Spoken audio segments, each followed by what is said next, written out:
Hello friends, welcome to the channel. I hope आप सब लोग अच्छे होंगे। जैसा कि हमने इस सीरीज़ के पहले वीडियो में डिस्कस करा कि हम क्या क्या चीज़ें कवर करने वाले हैं, ये सारी चीज़ें ज्योमेट्री के जो भी टॉप क्वेश्चंस होंगे और जो भी 6 से 8 सवाल एसएससी में पूछे जाते हैं। ठीक है भाई, तो चलिए अब क्वेश्चन बनाना स्टार्ट करते हैं। तो हम पहले क्वेश्चन की तरफ बढ़ते हैं कि हमारे पास गिवन है कि इन अ ट्रायंगल, एक ट्रायंगल है हमारे पास ABC, the bisector of angle B. ठीक है, तो भाई ये क्वेश्चन ये कह रहा है कि एक हमारे पास ट्रायंगल है ABC। ठीक, अच्छा ABC ये है। आपको जो नेमिंग करना है ना भाई, थोड़ा एक बार पढ़ लो उसके बाद नेमिंग करो। क्यों क्यों बता रहा हूँ, क्योंकि जो अब डायग्राम बनाते हो ना तो थोड़ा सा कन्वीनियंस मिल जाता है। अब किससे क्या करा है, इसका exterior angle of bisector of angle B. अब बी आप यहाँ रख दोगे तो डायग्राम आपको इधर बनाना पड़ेगा, तो बी आप यहाँ पे रख लो क्योंकि बनाना आपके लिए आसान हो जाएगा। इसको सी नाम दे दो, इसको ए नाम दे दो। ठीक है भाई, तो यहाँ तक आपने इसको एक्सटेंड कर लिया और इसका एंगल बाइसेक्टर ये मान लेते हैं कोई पी था और इंटरनल एंगल एट सी इंटरसेक्टेड पी। ठीक है भाई, तो यहाँ पे इसका एंगल बाइसेक्टर, तो अब क्या हो गया भाई, इसका ये एंगल बाइसेक्टर है ये, और ये बराबर होंगे, ये दोनों आपस में बराबर होंगे। ठीक है भाई, अब हमारे पास दिया है कि BPC, ये वाला एंगल दिया हुआ है कि 65 डिग्री है। ठीक, तो हमसे क्या पूछा है भाई कि what is the measure of angle BAC, इसका वैल्यू हमें क्या होगा। ठीक है भाई, तो यदि आपको पता होगा एक एक्सटीरियर एंगल थ्योरम होता है जो कहता है कि यदि हमारे पास एक ट्रायंगल है और उसका एक किसी एंगल का एक्सटर्नल एंगल बाइसेक्टर, अब इसका एक्सटर्नल एंगल क्या होगा, एंगल बी का ये वाला होगा, एक्सटर्नल एंगल होगा ना भाई। तो इसका कोई बाइसेक्टर है, अच्छा इसका बाइसेक्टर ये है, और किसी एक ट्रायंगल के इंटरनल एंगल बाइसेक्टर, जैसे इसका ए का ऐसे हो जाता, सी का ऐसे हो जाता, बी का ऐसे हो जाता। ठीक है, ये एंगल बाइसेक्टर होता। तो किसी भी एक एंगल जो हमारा सी दिया हुआ है, इसका एंगल बाइसेक्टर और इसका एक्सटीरियर एंगल बाइसेक्टर किसी एक पॉइंट पे मीट करता है। ठीक है भाई, तो इन दोनों का रिलेशन क्या होता है भाई कि ये यदि थीटा है, यदि मैं इसको थीटा मान लूँ तो ये हमारा 2 थीटा होता है। ठीक है, तो ये अब 65 दिया हुआ है, तो ये कितना हो जाएगा भाई, थीटा अब हमारे पास क्या गिवन है 65, तो 2 थीटा कितना हो जाएगा 65 इंटू 2, 130 डिग्री। ठीक है भाई, आई होप आपको ये क्लियर हो गया होगा। ये एक्सटीरियर एंगल थ्योरम एक होता है, एक्सटीरियर एंगल थ्योरम। ठीक है भाई, तो उसके बेसिस पे आप इसको सॉल्व कर सकते हो।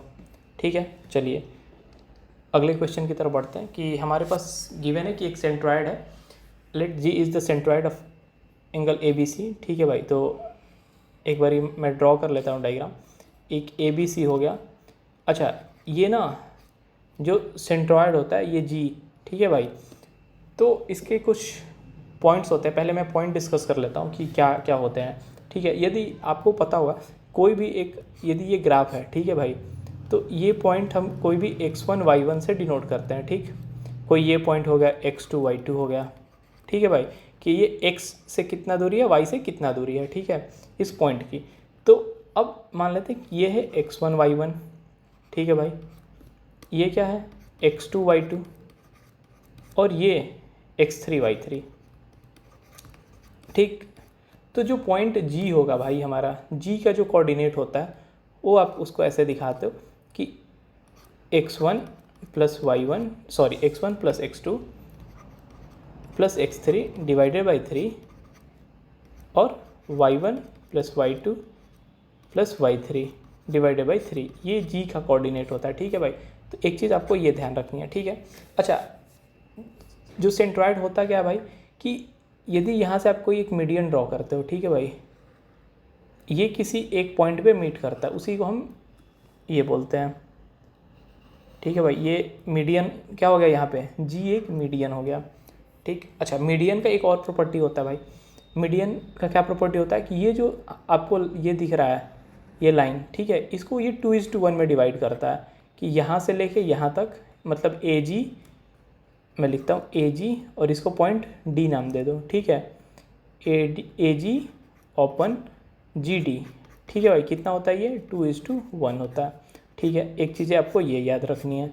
ठीक है भाई, इसके अलावा और क्या चीज़ें होती है इसमें, तो एक बारी हम क्वेश्चन सॉल्व करके देख लेते हैं कि फिर हम आगे बढ़ते जाएंगे तो आपको डिस्कस करते जाएंगे। ठीक, तो ये हो गया थोड़ी सी सेंट्रॉयड के बारे में। ठीक है भाई, अच्छा सेंट्रॉयड एक चीज़ और है, ये मीडियन होता है। ठीक है भाई, तो मीडियन क्या होता है, ये हमेशा ट्रायंगल के अंदर में ही लाई करेगा। ठीक, तो हमेशा ये इनसाइड ट्रायंगल ही रहेगा, इनसाइड ट्रायंगल ही रहता है, ठीक है, जो पॉइंट जी होगा। चलिए अब एक बार क्वेश्चन को देख लेते हैं। क्या है कि अब हमारे पास है कि एक ये ट्रायंगल गिवन है A B C, A B और सी, ठीक है। जी कोई एक पॉइंट है सेंट्रॉइड और बी सी के पैरेलल एक लाइन ड्रॉ किया जाता है, ठीक है भाई, डी और ई, ठीक। अच्छा ये पॉइंट जी है और ए ई का वैल्यू हमारे पास गिवन है कि 8 है और हमें पूछा क्या भाई ए सी का। ए सी निकालने के लिए आपको क्या चाहिए, ई सी का लेंथ यदि मिल जाए तो हो जाएगा, ठीक है, आपको ई सी का लेंथ मिल जाए तो हो जाएगा, ठीक। अच्छा ये देखो ये इसके यदि पैरेलल है और आप जब ये मीडियन ड्रॉ करोगे तो सेंट्रॉइड से पास करेगा। और अभी हमने क्या पढ़ा कि जो सेंट्रॉइड होता है वो कैसे डिवाइड करता है भाई, इसको मान लेते हैं पी, तो ये 2:1 में, तो ये होगा 2, ये 1 हो जाएगा, ठीक है। ये जी पॉइंट है भाई, तो आपको पता है ये एंगल बराबर ये एंगल बराबर ये कॉमन, तो सिमिलर ट्रायंगल का कंसेप्ट आ गया आप। तो भाई अब बता दो, थेल्स थ्योरम आपने पढ़ा होगा, थेल्स थ्योरम, ठीक है।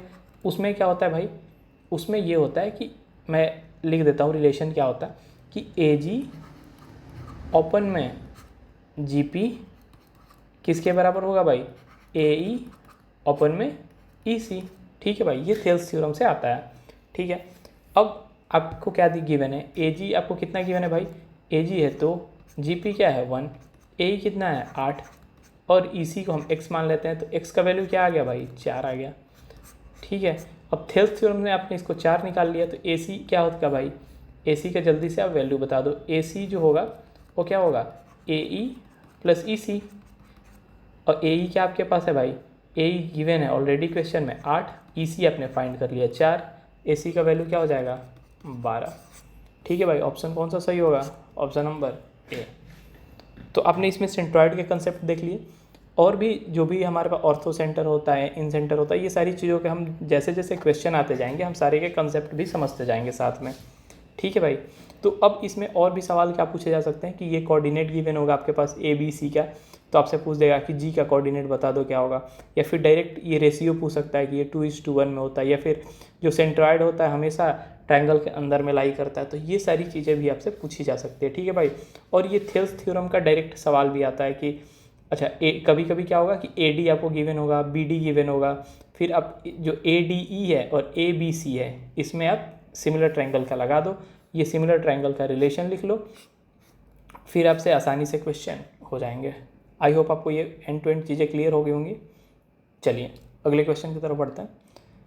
तो हमारा इसमें अगला सवाल ये है कि एक हमारे पास ट्रायंगल गिवन है A B C, the measure of angle B हमारे पास 80 डिग्री गिवन है और एंगल सी 40 है, ए डी है एंगल बाइसेक्टर ऑफ ए, तो ठीक है। चलिए डायग्राम एक बार ड्रॉ कर लेते हैं, फिर जाके हमें थोड़ी सी और चीज़ों की क्लैरिटी मिलती जाएंगी। तो क्वेश्चन में ये गिवन है भाई कि एक हमारे पास ट्रायंगल है, ठीक है, ट्रायंगल मैं ड्रॉ कर लेता हूँ, ए बी सी हमारे पास है, ए बी सी, ठीक है।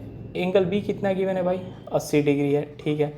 एंगल सी हमारे पास कितना गिवन है भाई 40 डिग्री गिवन है, तो ये एंगल कितना हो जाएगा भाई जल्दी से बता दीजिए।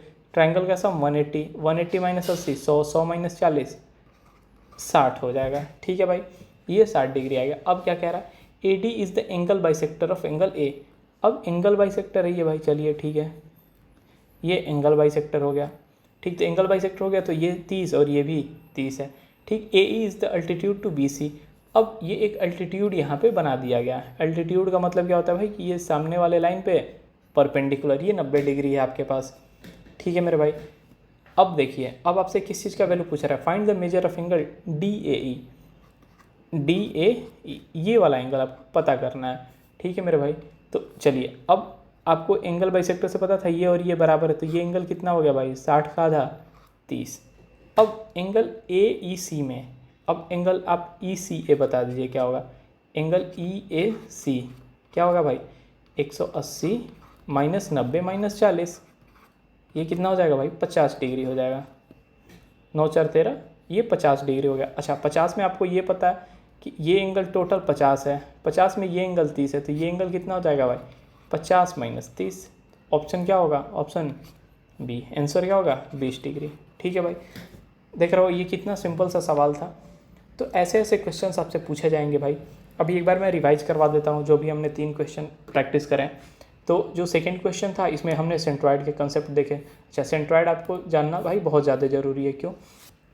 क्योंकि सेंट्रॉइड पे अभी बहुत कम सवाल आए हुए हैं, इस पर भी पूछे जा सकते हैं। ठीक है भाई, तो इसका प्रोबेबिलिटी बहुत ज़्यादा है, आप इसको स्टार मार्क कर लो। ठीक है, इंपॉर्टेंट है ये, नए पैटर्न पर इस पर सवाल आ सकते हैं। इसमें हमने क्या देखा, यदि ट्रायंगल का कोऑर्डिनेट्स गिवन है हमारे पास, तो जो सेंट्रॉइड होगा उसका कोऑर्डिनेट क्या होगा, ये जो रेशियो होता है कि AG/GD का रेशियो हमने देख लिया, और ये क्या, G पॉइंट हमेशा ट्रायंगल के अंदर में ही लाई करता है। ठीक है भाई, उसके अलावा हमने क्या देखा यहाँ पे, थेल्स थ्योरम देख लिए कि थेल्स थ्योरम क्या होता है। ठीक है, सिमिलर ट्रायंगल का भी कंसेप्ट हमने थोड़ा सा समझ लिया यहाँ पे। ठीक है भाई, तो सिमिलर ट्रायंगल भी आपने समझ लिया। ये सारी चीज़ें थी जो, और क्वेश्चन 1 में गिवन था कि हमारे पास एक ट्रायंगल है ABC और उसका बाइसेक्टर गिवन था। तो एक्सटीरियर एंगल जो थ्योरम होता है कि कोई भी एक ट्रायंगल हो गया ABC, यदि किसी एक एंगल का एक्सटीरियर एंगल का बाइसेक्टर, यानी एंगल B का एक्सटीरियर एंगल क्या होगा, ये होगा, इसका बाइसेक्टर कोई, और किसी ट्रायंगल का इंटीरियर एंगल जैसे C, इसका एंगल बाइसेक्टर कहाँ पे मीट करता है भाई, किसी एक एंगल, किसी एक पॉइंट पे, तो जो ये रिलेशन होता है ये थीटा होगा, तो ये 2θ होगा। ठीक है भाई, आई होप आपको ये सारी चीज़ें क्लियर हो गई होंगी। तो यहाँ से 130 डिग्री हमारा आंसर आ गया था। ठीक, ये क्वेश्चन 2 भी अच्छे से समझ में आ गया होगा। यदि कहीं भी कुछ भी समझने में दिक्कत आ रहा, आप हमारा टेलीग्राम चैनल ज्वाइन कर सकते हैं, आप उसमें मेरे से क्वेश्चन पूछ सकते हो, या फिर आप कमेंट सेक्शन में भी मेरे से पूछ सकते हो। कुछ भी डाउट होता है तो भाई मैं अच्छे से आपको जो भी उसका सॉल्यूशन होगा रिजॉल्व करने का ट्राई करूँगा। ठीक है भाई, टिल देन आप अच्छे से मेहनत करते रहिए, मिलते हैं नेक्स्ट वीडियो में। Thank you so much.